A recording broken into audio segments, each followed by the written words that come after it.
Hello students, in the last few sessions we have discussed about how the transportation of materials takes place in animals and plants. Like in the very first part of this chapter of this series, we have discussed how the different materials transported in plants. And in the second part we have discussed how the different materials transported in a human body or animals. In that we have left somewhere.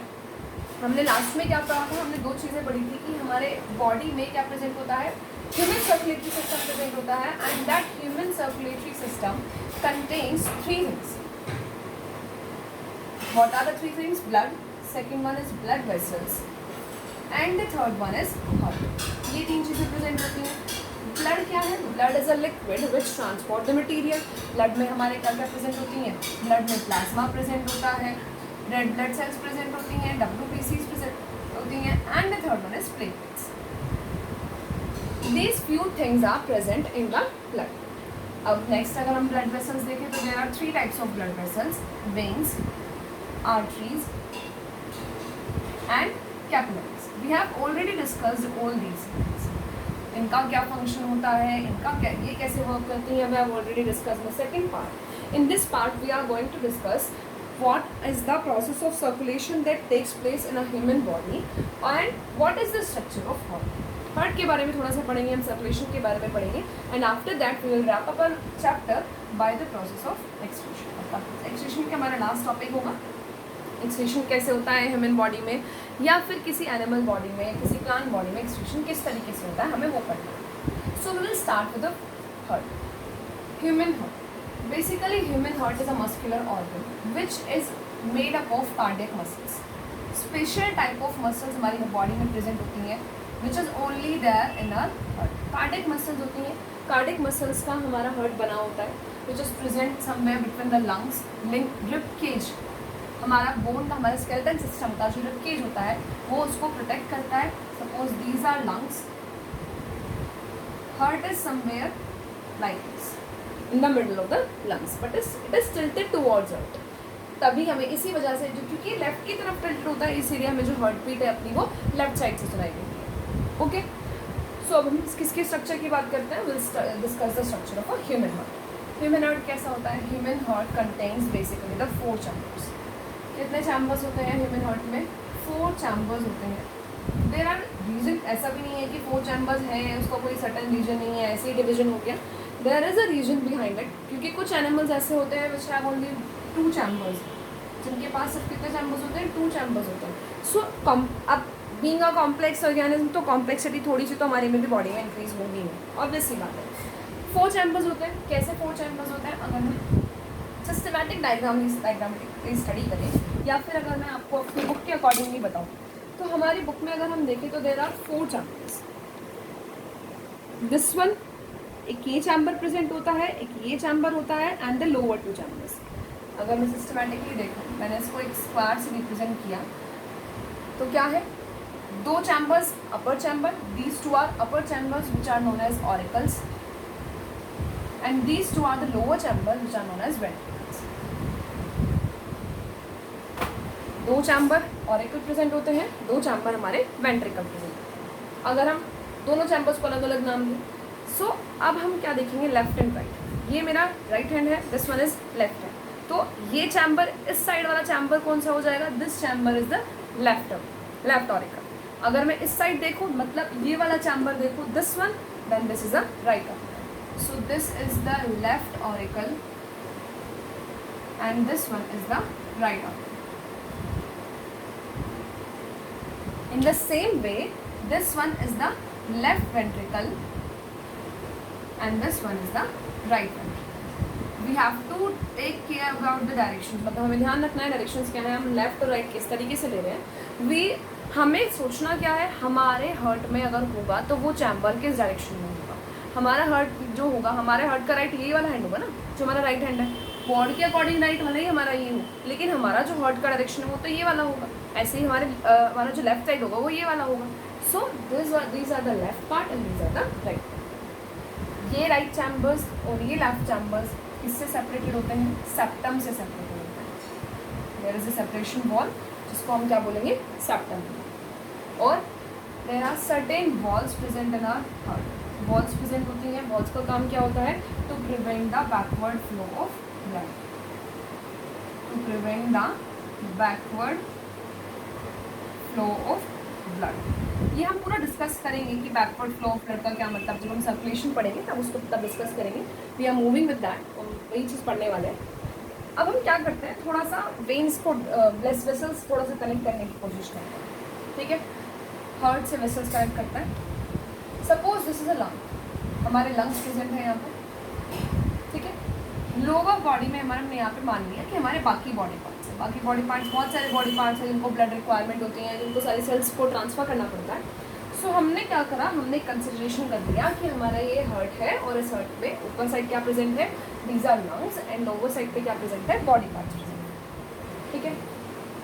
So the blood vessel which carry blood from lungs to left auricle, वो blood vessel जो कि blood को lungs से left auricle तक लेकर आती है, वो कहलाती है हमारी पल्मोनरी वेन। क्या कहलाएगी, pulmonary. And the vessel which carries blood from left ventricle to our whole body part is known as main artery or aorta। ऐसे ही बॉडी पार्ट से राइट ऑरिकल में जो ब्लड कैरी करके ले जाती है, ये कहलाती है हमारी मेन वेन, वीना कावा। एंड देन राइट वेंट्रिकल से जो हार्ट ब्लड को कहाँ लेकर जाती है, वापस से लंग्स में लेकर जाती है, ये कहलाती है हमारी पल्मोनरी आर्टरी। काम क्या होता है, कैसे वर्क करती हैं, ऐसा क्यों है कि वो सिर्फ ऑरिकल में एंटर हो रही है। देखो हम यहाँ देखें तो ब्लड से ऑरिकल में भेजा, मैंने राइट वेंट्रिकल में क्यों सेंड नहीं किया भाई। सबसे पहले समझते हैं कि दो टाइप का ब्लड हमारे बॉडी में देखने को मिलेगा हमें। First one is oxygenated and the second one is deoxygenated. क्या मतलब है भाई ऑक्सीजनेटेड और deoxygenated? The blood that contains oxygen, वो ब्लड जो कि ऑक्सीजन कंटेन करता है, या फिर बोल सकते हैं the blood which is oxygen rich is known as oxygenated blood. And the blood that do not contain oxygen, oxygen deficit होता है, वो क्या कहलाएगा, डीऑक्सीजनेटेड ब्लड कहलाएगा। और we can say it is CO2 rich, मतलब कार्बन डाइऑक्साइड प्रेजेंट होता है। सो दो तरह के ब्लड हम देखने वाले हैं। लाइक हमने वेसल्स में भी डिस्कस किया था कि जो हमारी आर्टरी है वो ऑक्सीजनेटेड ब्लड कैरी करती है और जो वेन्स है वो डीऑक्सीजनेटेड ब्लड कैरी करती है, वही सेम चीज़ है, ठीक है।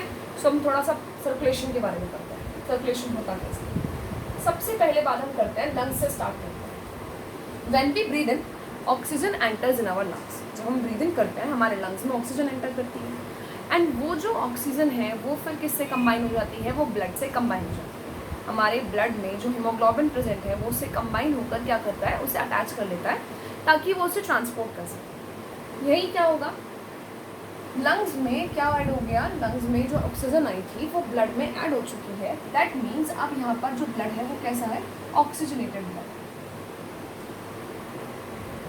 तो अब ये ऑक्सीजनेटेड ब्लड जो होगा वो ऑक्सीजनेटेड ब्लड पल्मोनरी वेन के थ्रू किस में एंटर करेगा, लेफ्ट ऑरिकल में एंटर करेगा। The oxygenated blood from the lungs will enter to the left auricle through the pulmonary vein। हमने एक्सेप्शन पहले ही वीडियो में पढ़ लिया था कि पल्मोनरी वेन वैसे अगर हम यूजुअली देखें तो डीऑक्सीजनेटेड ब्लड कैरी करती है, but pulmonaries are the exceptions. Pulmonary vein कैसा ब्लड कैरी कर रही है, ऑक्सीजनेटेड ब्लड कैरी कर रही है। तो लंग्स से लेफ्ट ऑरिकल तक ऑक्सीजनेटेड ब्लड लाने का काम किसका होता है, पल्मोनरी वेन का। When the chamber मतलब left auricle receives the blood, it relaxes. जब वो ब्लड को रिसीव करेगा तो रिलैक्स करेगा ताकि वो अपना स्पेस बढ़ा सके, ब्लड एंटर हो सके। Once it is filled with the blood, अब एक बार ये ब्लड से फिल्ड हो जाए तो क्या करेगा, ये कॉन्ट्रैक्ट करेगा। कॉन्ट्रैक्ट करने से क्या होगा, यहाँ जो वॉल्स हैं वो ओपन हो जाएंगी कुछ इस तरीके से। वॉल्स ओपन जैसे ही होंगी तो ब्लड हमारा कहाँ से कहाँ चला जाएगा, लेफ्ट ऑरिकल से लेफ्ट वेंट्रिकल में चला जाएगा। मतलब जब चैम्बर्स ब्लड को रिसीव करते हैं तो वो रिलैक्स करेंगे, बहुत इजीली ब्लड को रिसीव करेंगे। एंड जैसे ही ब्लड से फिल होंगे वो कॉन्ट्रैक्ट करेंगे, कॉन्ट्रैक्ट करने की वजह से जो वॉल्स है वो ओपन होंगी and the blood will enter the next chamber. और लेफ्ट ऑरिकल से ब्लड कहाँ चला जाएगा, लेफ्ट वेंट्रिकल में चला जाएगा। अब ब्लड क्योंकि एंटर हुआ है, देखो यहाँ से निकला है तो ये तो क्या करेगा, कॉन्ट्रैक्ट करेगा, लेकिन लेफ्ट वेंट्रिकल में एंटर हुआ है तो ये क्या करेगा, ऑब्वियसली बात है रिलैक्स करेगा। हमने भी पढ़ा क्या कि जब भी कोई चैम्बर रिसीव करेगा तो वो रिलैक्स करेगा, बहुत आराम से ब्लड कि भाई आज जो कोई बात नहीं हमें ले लेंगे आपको, ठीक है, बहुत ही ईजिली स्मूथली वो उसको रिसीव करेगा। और जैसे ही वो फिल हो जाएगा वो क्या करेगा, वो कॉन्ट्रैक्ट करेगा। सेम क्या होगा यहाँ पर, जब हमारा लेफ्ट वेंट्रिकल में ब्लड फिल हो जाएगा तो ये वॉल्स क्या है, वो बंद हो जाएगी। भाई देखो हमने पहले ही पढ़ लिया था कि वॉल्स बैकवर्ड फ्लो को स्टॉप करती है, तो वो ब्लड को वापस लेफ्ट ऑरिकल में नहीं जाने देगी। वही बोलेंगे कि भाई हम एक बात बताओ, हमने जब ब्लड को लेफ्ट ऑरिकल से लेफ्ट वेंट्रिकल में भेज दिया है तो वापस क्यों जाने दें, है ना। अब एक बार जो चीज़ आ गई वो आ गई, हम उसको वापस नहीं जाने देंगे। तो सेम वे में वॉल्स क्या करेंगी, वॉल्स ब्लड के बैकवर्ड फ्लो को प्रिवेंट करेंगे। That means now the ventricle is filled with blood, blood से फिल्ड है। अब ये क्या करेगा, कॉन्ट्रैक्ट करेगा। कॉन्ट्रैक्ट करने की वजह से ये जो ब्लड है वो किस में एंटर हो जाएगा, this will enter into the main artery और ऑर्टा। मेन आर्टरी और ऑर्टा में एंटर होगा with a very high pressure. हमने जैसे डिस्कस किया था कि आर्टरीज कैसी होती हैं, थिक वॉल्ड होती हैं, टू प्रिवेंट द एक्सप्लोजन, या फिर बोल सकते हैं इतने हाई प्रेशर को टॉलरेट करने के लिए वो कैसी होती है, थिक वॉल्ड होती है। तो वही चीज़ है, वेंट्रिकल से ब्लड बहुत हाई प्रेशर से किस में एंटर करेगा, मेन आर्टरी। सबसे पॉइंट इंपॉर्टेंट चीज़ क्या है, जो ब्लड यहाँ से आया है वो कैसा ब्लड है, अभी ऑक्सीजनेटेड ब्लड है। The blood is oxygenated, that means the blood is oxygen rich. चलो ठीक है भाई, ऑक्सीजनेटेड ब्लड मेन आर्टरी में एंटर होता है। मेन आर्टरी में एंटर होने के बाद it will receive by the all cells, हमारी बॉडी में जितनी भी सेल्स हैं वहाँ पर वो चला जाएगा with the help of capillaries. Body में जाने के बाद होगा क्या, ब्लड में जो ऑक्सीजन प्रेजेंट है वो हमारी सेल्स यूटिलाइज करती है। हम क्या करते हैं, हमने ये सेल बनाई और ये ब्लड वेसल है, ठीक है, हमें पता है यहाँ ऑक्सीजनेटेड ब्लड है मतलब O2 रिच है। अब हमारी सेल्स में वेस्ट भी प्रोडक्शन हुआ होगा मतलब CO2 भी है। यहाँ O2 की कंसंट्रेशन है ज़्यादा, तो क्या होगा, by simple diffusion that oxygen will get transfer to the cells. मतलब ऑक्सीजनेटेड ब्लड कैसा हो गया, बिना ऑक्सीजन के, दिस इज विदाउट ऑक्सीजन। अब इसकी ऑक्सीजन खत्म हो चुकी है। ऐसे ही CO2 सेल्स में ज़्यादा थी तो वो ज़्यादा वाले हाई कंसंट्रेशन से लोअर वाले रीजन में ट्रांसफर हो जाएगी by the process of simple diffusion. ठीक है, what is diffusion, the transport of substances from its higher concentration to lower concentration. Substance का ट्रांसफर होना उसके हायर कंसंट्रेशन वाले रीजन से लोअर कंसंट्रेशन वाले रीजन में। O2 की कंसंट्रेशन ब्लड में ज़्यादा थी, सेल्स में चला गया वो, ऐसे CO2 की कंसंट्रेशन सेल्स में ज़्यादा थी, वो ब्लड में एंटर।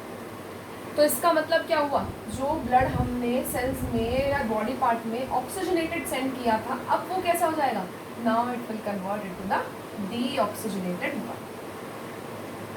ठीक है, तो क्या हुआ, मेन आर्टरी ने ऑक्सीजनेटेड ब्लड बहुत ही अच्छे से अपना वर्क किया, बॉडी पार्ट्स तक सेंड कर दिया। चलो भाई, अब बॉडी ने क्या किया, बॉडी ने O2 ले ली और CO2 दे दी, जो बेस था उसको रिलीज कर दिया और जो एसेंशियल सब्सटेंस था उसके अपने पास रख लिया। तो इसका मतलब अब डीऑक्सीजनेटेड ब्लड सारे बॉडी पार्ट्स से किसके थ्रू, मेन वेन के थ्रू, कैसा ब्लड, डीऑक्सीजनेटेड ब्लड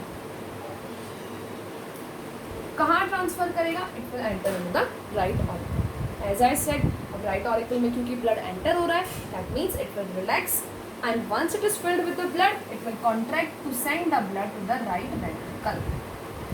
फिर ये कॉन्ट्रैक्ट करेगा, वॉल्स ओपन होंगी, ब्लड राइट वेंट्रिकल में एंटर हो जाएगा।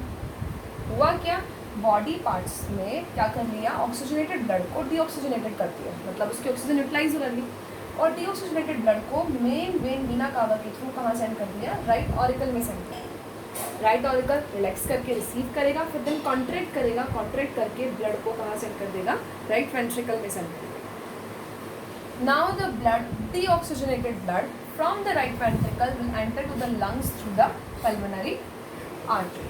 अब क्या होगा, अब हमारे लंग्स जितना भी हमारे राइट वेंट्रिकल में जो डीऑक्सीजनेटेड ब्लड आया था वो पल्मोनरी वेन के आर्टरी के थ्रू जाएगा। Deoxygenated blood through the pulmonary artery will now enter to the lungs. और लंग्स का काम क्या होता है, lungs breathe in breathe out करता है, तो जो ब्लड में कार्बन डाइऑक्साइड उसको रिलीज कर देगा एंड जो ऑक्सीजन है उसको वो वापस से उसमें डिजोल्व कर देगा। तो फिर से वो डीऑक्सीजनेटेड ब्लड कैसा हो जाएगा, ऑक्सीजनेटेड हो जाएगा। फिर पल्मोनरी वेन में आएगा, left auricle, left ventricle, main artery sorry, then body parts and then main vena cava, मतलब मेन वेन के थ्रू वो राइट ऑरिकल में जाएगा and then to the right, from the right ventricle it will enter to the lungs. So अगर हम यहाँ से एक चीज़ नोटिस करें, हमारा जो ब्लड है वो हार्ट में 2 बार एंटर होता है. It enters twice in a complete cycle. एक पूरी साइकिल में जो ब्लड है वो 2 बार एंटर हो रहा है. एक बार यहाँ से एंटर होता है और एक बार यहाँ से एंटर होता है. That's why this circulation is known as double circulation. क्या कहलाएगा ये प्रोसेस? डबल सर्कुलेशन कहलाएगा. क्यों? Because the blood enters twice in our body. पूरी सर्कुलेशन में, कंप्लीट साइकिल में, एक कंप्लीट साइकिल में हार्ट में ब्लड 2 बार एंटर होता है. इसीलिए ये क्या कहलाता है? हमारा डबल सर्कुलेशन. ठीक है. अब बात आती है 2 छोटी छोटी टर्म्स है हमारी, heart beat and the pulse rate. What is heart beat? Heart beat is nothing but the weak contraction and relaxation. Auricle का, वेंट्रिकल का कॉन्ट्रैक्ट रिलैक्स होना, contraction and relaxation is known as heart beat. And अगर हम pulse की बात करें, heart beat को stethoscope की हेल्प से मेजर किया जाता है. डॉक्टर्स मेजर करते हैं. There are 2 sounds, lub and dub. Contraction की वजह से एक साउंड होती है, एक हमारे रिलैक्सेशन की वजह से साउंड होती है. और अगर हम किसकी बात करें, अगर हम पल्स की बात करें, so pulse are nothing but the, जब हमारे आर्टरीज में ब्लड एंटर करता है और लीव करता है, व्हेन द ब्लड एंटर्स और लीव्स द हार्ट, तो सॉरी आर्टरीज, तो जो साउंड प्रोड्यूस करता है दैट इज पल्स. पल्स को हम अपने यहाँ से फील कर सकते हैं. इट इज़ अबाउट 72 पर मिनट. पल्स रेट भी एंड हमारा हार्ट बीट भी 72 पर मिनट होता है. स्टेथोस्कोप की हेल्प से इसको मेजर किया जाता है. So this is all about the process of circulation in our blood या in our heart with the help of heart या फिर ह्यूमन सर्कुलेटरी सिस्टम. लास्ट छोटा सा हमारा प्रोसेस रहता है विच इज एक्सक्रीशन. एक्सक्रीशन क्या होता है? Excretion. It is the process of removal of waste from our body. हमारी बॉडी से वेस्ट का रिमूवल क्या कहलाता है? एक्सक्रीशन कहलाता है. लाइक CO2 की अगर हम सबसे पहले बात करें, CO2 हमारे बॉडी से जो रिमूव होती है वो किस तरह से? एक्सलेशन के टाइम पे रिमूव हो जाती है. जब हम एक्सेल करते हैं, when we exhale the blood will remove, sorry the carbon dioxide will remove from our body. अब अगर हम बात करें किसकी? सॉलिड वेस्ट की. Solid waste in the sense अगर हम बोले अनडाइजेस्टेड फूड की, तो जो अनडाइजेस्टेड फूड है वो हमारी बॉडी से किस फॉर्म में? फेसेस के फॉर्म में रिलीज हो जाता है. बट सबसे इंपॉर्टेंट चीज़ हमारी क्या आती है? हमारी बॉडी में कुछ नाइट्रोजनस वेस्ट भी प्रोड्यूस होता है. नाइट्रोजनस वेस्ट लाइक यूरिया और uric acid. That urea and uric acid हमारी बॉडी से जो रिलीज करने का काम करता है वो है human circulatory system. Sorry, human circulatory नहीं, ह्यूमन सर्कुलेटरी तो हम पढ़ चुके हैं. This is human excretory system. क्या कहलाएगा वो? Human excretory system. Excretory system का मतलब the system which excrete out, which helps in the process of excretion is known as excretory system. क्या क्या ऑर्गन्स इन्वॉल्व होते हैं इसमें अगर हम देखें? There are 2 muscular kidney. Lower abdominal region में 2 बीन शेप्ड किडनी प्रेजेंट होती हैं. These are bean shaped kidney. जिसके बाद पेयर ऑफ यूरेटर रन करता है किडनी से. This is a pair of ureters which will opens into the urinary bladder. And then the opening through which the waste removes from our body is urethra. These are 2 bean-shaped organs जिनको हम बोलेंगे kidney. Pair of ureters. This is urinary bladder. And this is the opening through which the waste releases is known as urethra. हमारी body में जितना भी nitrogenous waste होता है वो यूरिन के फॉर्म में, लिक्विड फॉर्म में रिलीज होता है. कैसा वेस्ट? Nitrogenous waste. होता क्या है? Kidney are made up of numerous small cells जिनको कहेंगे हम नेफ्रॉन्स.